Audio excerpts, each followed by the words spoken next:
Timing the market is one of the dumbest things you will ever try, but everybody on social media is going to tell you why their stock picking is the best in the business because they're trying to sell you a course, and I'm here to show you why they're wrong and why your favorite stock trader is lying to you. And by the way, send this to them so they see it. So Charles Schwab did a study from 2003 to 2022 with 5 market contestants in a made-up scenario. So I'm going to read this study off of my phone directly so it's very clear. Each market participant received $2,000 at the beginning of each year for 20 years ending 2022, and they left the money in the stock market as represented by the S&P 500 index. And each of the 5 participants invested that $2,000 at different times, and let's walk through each one of those people. Number 1 was Peter Perfect. He was the market perfection, or at least you're a Discord trader that's a wannabe of Peter Perfect. And every single year he had his $2,000, he placed it into the market at the perfect time at the very bottom. And he continued this trend every single year. He was basically God. I mean, your favorite trader. Number 2, we had Ashley Action. Ashley took a simple, consistent approach, and each year she received her $2,000, she invested at the beginning of that year. Next, you have Matthew Monthly. Matthew Monthly was somebody that was dollar cost averaging and putting his money into the market in equal spreads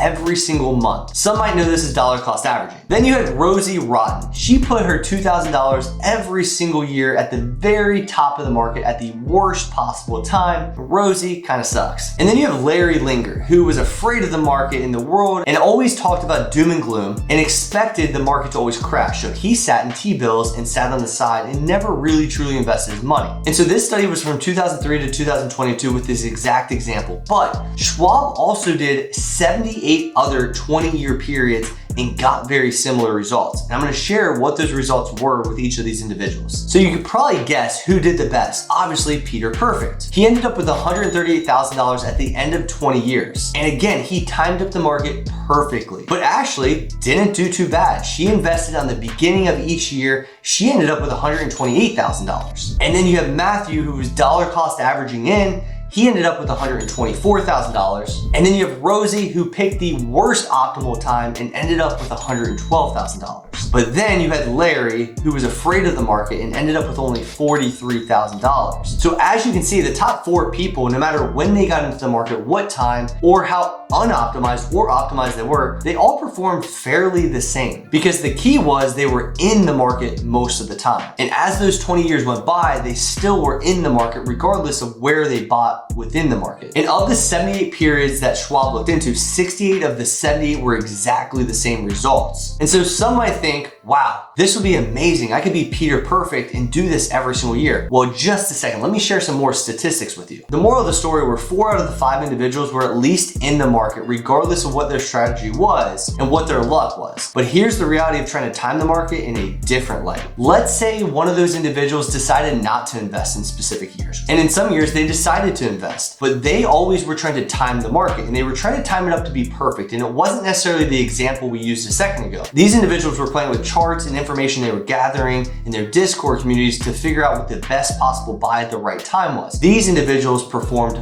much worse, and here's the data. And remember, a lot of people have opinions and I have data. So in the last 40 years, the 10 best days out of 10,000 days, do the math on that one, accounted for 2/3 of all of the gains in the stock market. Meaning if you missed the 10 days out of 10,000 days, your returns were piss poor. And to be that arrogant to think that you're not gonna miss 10 days out of 10,000 because your chart in your mom's basement tells you so is real concerning. And check this out, from 1979 to 2022, if you had a $20,000 investment and you did not do anything besides let it sit there and stay the course, you would have received a 11.59% return and your portfolio of 20,000 would grow to $2.1 million.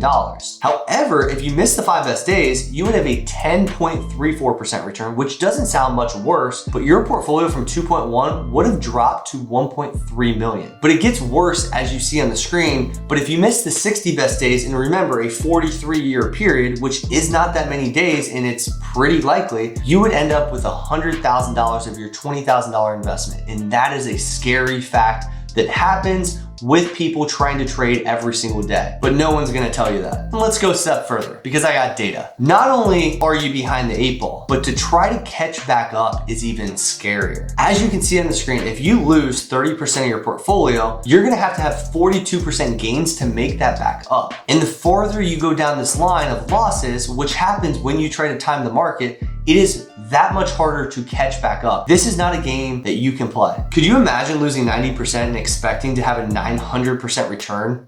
Not gonna happen. And the crazy thing about it is data does suggest that the best days in the market usually occur during market volatility and market madness. When people are freaking out and they don't think the best days are about to occur, they actually do. It goes against human nature, and this is why exactly you don't wanna time the market. So why do people actually try to time the market? And why are people this silly to think that they're gonna be right? So let's make sense of why they actually wanna do this. Number one, they could have bigger profits, obviously. They could also curtail their losses. There's avoidance of volatility, and they might be suited to short-term investment horizons. But there's a lot of disadvantages outside of already the ones I noted. You are almost guaranteed to lose by trying to time the market, yet people continue to do it. It's similar to playing the lottery or similar to going to a casino. The odds are exactly the same, but humans cannot stop trying to get rich quick. And things they don't mention are the tax disadvantages of short-term trading. They probably don't even know what that means, but I'm a CPA and I do, and I will inform you exactly what that means. If you try to trade in the short term, let's call it less than a year, you are on the hook for short-term capital gains loss. That loss is taxed at your ordinary income tax rate, which is higher than the regular capital gains tax rate that's a long-term rate. Therefore, if you're a 24% tax bracket